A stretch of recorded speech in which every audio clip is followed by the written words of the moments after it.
Hello बच्चों, कैसे हैं आप लोग। और जैसा कि आप देख पा रहे होंगे कि आज मैं आपको सित्तनवासल गुफा के बारे में बताने जा रही हूँ। तो सित्तनवासल गुफा जो है वो दक्षिणी का मतलब समझ लीजिएगा कि ये जो कभी भी आप मैप में करो तो ये आपका पूर्व हो जाएगा, ये पश्चिम हो जाएगा, ये उत्तर हो जाएगा, ये दक्षिणी। तो तमिलनाडु का जो दक्षिणी भाग है, तंजौर जिला, उसमें पदुकोट्टा जगह है, उससे 9 दूरी पर ये गुफा स्थित है।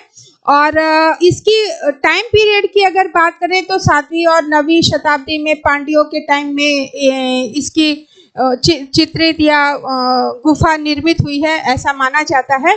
और सबसे पहले इसको देखा है टी.एस. गोपीनाथ ने, जैसा कि दुब्रिल ने अपनी बुक में बताया। अगर खोजकर्ता की बात करें तो दुब्रिल जो फ्रांसीसी थे, उनका नाम आपको याद रखना है।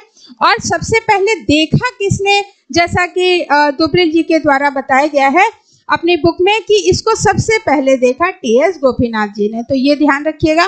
नदी की बात करते हैं तो नदी आयोग जो है आपको कृष्णा नदी बता रहा है, लेकिन मैप में अगर देखें तो कावेरी नदी इसका आंसर होगा। तो अभी तक कृष्णा को ही आयोग टिक करता आ रहा है, तो आप कृष्णा ही याद रखिएगा। तो कृष्णा नदी के किनारे ये स्थित है। और खोजकर्ता जैसा कि हमने बताया दुब्रिल। और डेट की बात करें तो 1934 को याद रखिएगा। 1934 में दुब्रिल के द्वारा इसकी खोज करी है। सित्तनवासल शब्द का अगर हम नाम निकालें तो इसका होता है संतों का निवास या अरिवल कोइल। तो अगर अरिवल कोइल पूछा जाए या संतों का निवास पूछा जाए तो सित्तनवासल का मूल अर्थ यही होता है। और ये गुफा सबसे मोस्ट इम्पॉर्टेंट ये है कि ये जैन धर्म से संबंधित है। तो ध्यान रखिएगा कि सित्तनवासल गुफा सिर्फ जैन धर्म से संबंधित है। और यहाँ पे जो चित्र मिले हैं वो अधिकतर छतों पे मिले हैं या तो जो खंभे हैं उन पे मिले हैं। और चित्रों में अगर हम बात करें तो कमल सरोवर का चित्र जो इम्पोर्टेंट है वो यहाँ पे मिला है। गर्दन फुलाए मोर कई बार एग्जाम में पूछा जा चुका है, ये सित्तनवासल का चित्र है। अर्धनारीश्वर का चित्र जो है वो भी सित्तनवासल गुफा से मिला है। और राजा रानी का चित्र भी सित्तनवासल से मिला है। तो ये सारे पॉइंट आपको याद रखने हैं, ये मोस्ट इम्पॉर्टेंट है। और रंगों की अगर हम बात करें तो यहाँ पे रंग बहुत तड़क भड़क वाले नहीं मिले हैं, या हो सकता है कि धूमिल हो गए हों। तो बदरंगे पीले और हरे रंगों का प्रयोग यहाँ पे आपको देखने को मिलेगा। तो चलिए वीडियो स्टार्ट करते हैं और देखते हैं कि कैसे क्वेश्चन यहाँ पे पूछे गए हैं।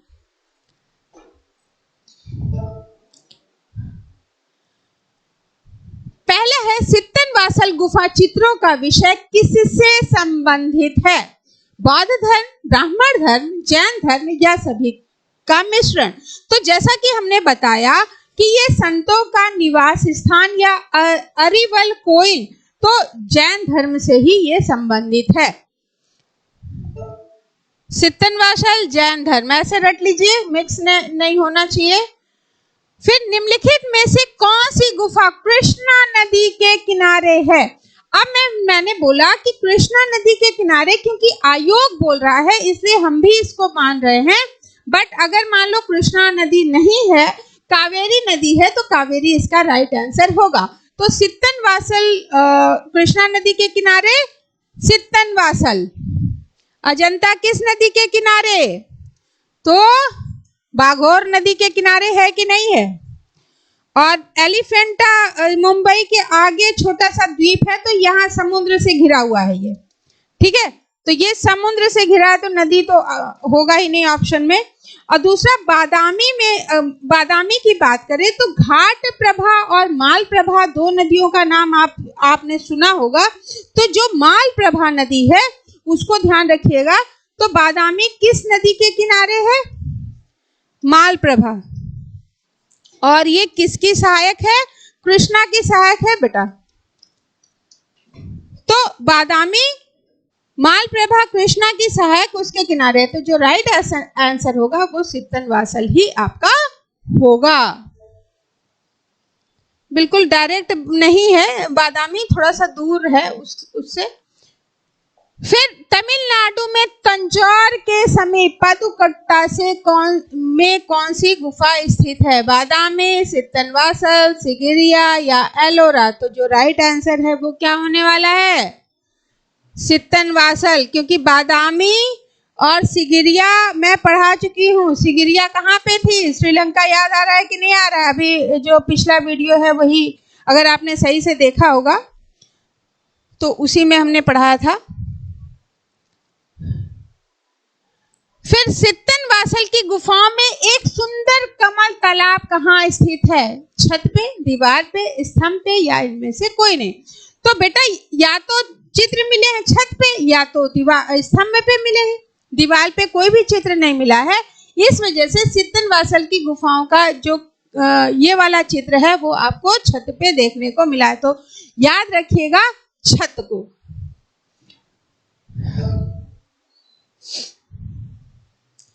फिर नेक्स्ट है जैन चित्रकला की आरंभिक मूर्तियों की बात हो रही है बेटा। आरंभिक मूर्तियां किस प्रसिद्ध गुफा में मिलती हैं? एलोरा में, सित्तनवासल में, बाग में, बादामी में?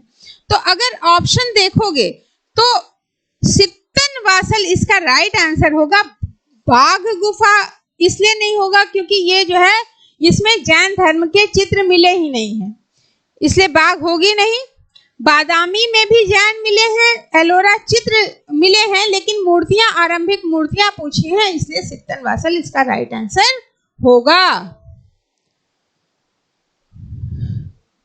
फिर नेक्स्ट है सित्तनवासल गुफा कहाँ है?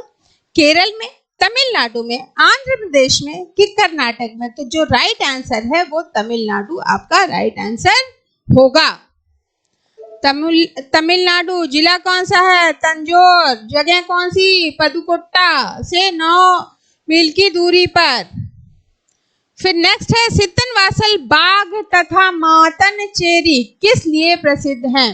स्थापत्य के लिए, भित्ति चित्र के लिए, टेराकोटा के लिए या वास्तुकला? तो किसके लिए है बेटा? तीनों भित्ति चित्र के लिए प्रसिद्ध हैं। तो ध्यान रखिएगा ये भित्ति चित्र इसका राइट आंसर होगा। फिर इनमें से एक स्थान का संबंध भित्ति चित्रकला से जुड़ा है, वो आपको बताना है। हवा महल, जल महल, विचित्र वीथिका या सित्तनवासल? तो हवा महल तो बेटा स्थापत्य के लिए है, जल महल स्थापत्य, विचित्र वीथिका ये जो है इससे संबंधित, भित्ति से नहीं संबंधित है, चित्रकला से, इसलिए जो राइट आंसर होगा वो आपका सित्तनवासल होगा।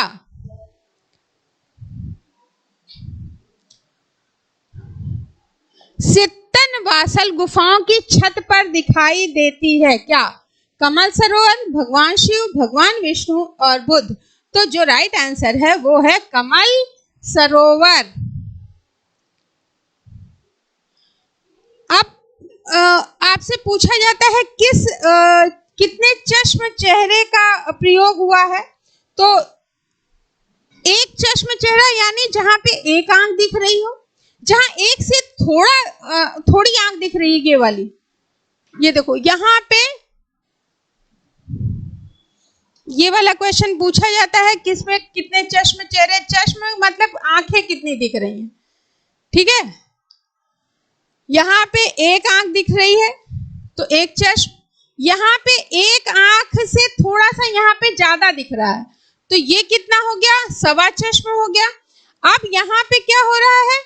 एक आंख तो पूरी दिख रही है, दूसरी इतनी दिख रही है, तो ये 1.5 चश्म हो गया। 1.25 चश्म में क्या हो रहा है? ये पूरी दिख रही है लेकिन इधर का पार्ट कान वाला गायब है, तो 1.25 चश्म हो गया।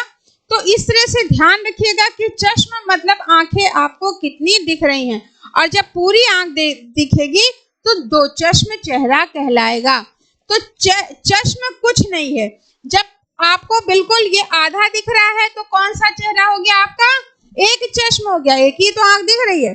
जब एक से थोड़ी इतनी जरी सी दिखेगी और, तो ये हो गया आपका 1.25 चश्म। फिर एक से ज्यादा और पूरे से कम दिख रहा, आधा पार्ट दिखेगा तो ये 1.5 हो जाएगी। अब सिर्फ कान नहीं दिखेंगे तो ये 2:45 और जब कान और वो सारे दिखेंगे तो आपका क्या हो जाएगा, 2 चश्म चेहरा होगा। तो यहाँ पे ध्यान रखिएगा कि जो प्रयुक्त हुआ है चेहरा, तो 2:45 चश्म चेहरे यहाँ पे मिले हैं, ये वाले, ठीक है। तो 2:45 चश्म चेहरे कहाँ की विशेषता है, तो आपको ध्यान रखना है सित्तनवासल की। फिर सित्तनवासल गुफा स्थित है, तो ऑप्शन देखने की जरूरत नहीं है, सीधे लगा दीजिए तमिलनाडु में। और जिस दिन सीधे लगाना शुरू कर देंगे बिना ऑप्शन के, उसी दिन सिलेक्शन शुरू हो जाएगा। तो सिलेक्शन के साथ मजाक मत करिए और अपने आप को इस गुमराही में मत रखिए कि जो है मुझे सब याद है।